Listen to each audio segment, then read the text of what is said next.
The CEO of Zoom just promised you a 3-day work week thanks to AI, and Bill Gates agrees, right? Jensen Huang is nodding along as well. Sounds pretty interesting. Meanwhile, you got interrupted 275 times yesterday. You spent your peak productive hours in meetings that could have been an email. And at 9 p.m. last night, you were still slacking your boss about tomorrow's deck. Does this sound familiar to you? So, when you think about it and the numbers I called out earlier about 3-day work weeks, which is it? Are we living in the productivity revolution or the world's most expensive lie? Here's the dirty secret. Look, AI will give someone a 3-day work week, but just not you. Because when AI saves time at your job, 80% of workers don't clock out early. They reallocate those saved minutes to other tasks, like your boss's tasks, right? It's called the productivity paradox, and it's about to make your life way worse unless you understand what I'm about to show you. The truth is the 3-day work week is coming, but there's a catch that every tech CEO conveniently forgets to mention. And if you don't figure out this one distinction in the next 4 minutes, you're gonna work harder in the AI revolution while someone else is working way less. Let me show you why. I'm JC Nova, I'm a comic creator, I'm an entrepreneur, I'm a father who actually homeschools instead of just having opinions about schools on Facebook. And about the AI tools everyone's hyping, I actually use them. Customer service emails, content repurposing, scheduling, admin garbage. I just automate and I constantly work to automate stuff. It's the ownership, and I'm about to break down exactly why CEOs can promise you freedom that they'll actually never give you. Microsoft studied this. Right now, 50% of all your meetings happen between 9 a.m. to 11 a.m. and 1 p.m. to 3 p.m. You know what else happens in those windows? Your brain's natural productivity spikes. So instead of doing deep work when your brain is sharpest, you're listening to Brad from accounting explain a pivot table for the 3rd time this week. And AI is making this worse. Because now Brad can schedule meetings with AI. He can generate agendas with AI. He can now send you pre-meeting AI summaries that you'll ignore because you're in 7 other AI enhanced meetings as well, right? Look, the tech isn't the problem, it's who owns the workflow. Huang said it himself, that we'll be busier in the future than now. So 3-day work week, sure, but those 3 days crammed.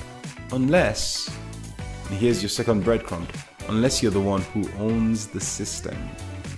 The belief you need to break is, oh, if I just got better at productivity, I'll finally have time.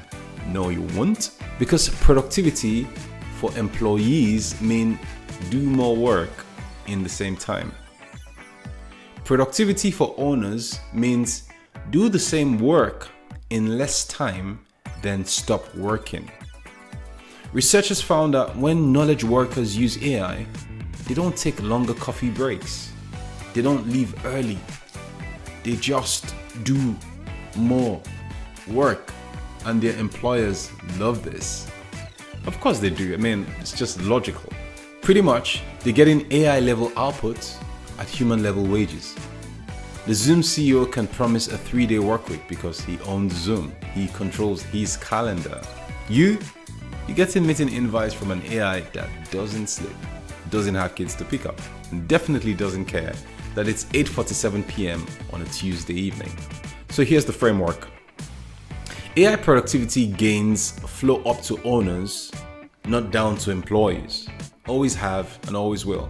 It's not a conspiracy, it's just math. You see, when a company gets more efficient, who captures that value? Think about it. Of course, it flows up all the way to shareholders, executives, and founders, not the person whose job got augmented. So, when you step back and think about it, you've got 2 broad choices as we race faster into this age of AI. You can keep making someone else's AI more profitable, or start to build your own automated 2-hour work day. And before you say not everyone can be an entrepreneur, you're right. But I'm not talking to everyone. I'm talking to the 30% of you watching this who refuse to accept that your highest calling is to be interrupted 275 times a day until you retire. And one more breadcrumb. I'm about to give you 3 specific systems you can automate this week, not someday. Number 1, automate your inbox with AI triage by Friday. You can use tools like Claude or GPT with custom instructions. Emails can get sorted: urgent, delegate, delete, scheduled responses, right? And you can measure this. How many emails did you actually need to personally answer versus how many could AI actually handle? Most people find it's under 20%. That's 80% of email time you got him back. The second action is identify your bottleneck tasks that AI can do. The thing you do that's high volume but low creativity. Customer service replies, social media captions, meeting notes, calendar management, and all that kind of stuff. Pick one this week.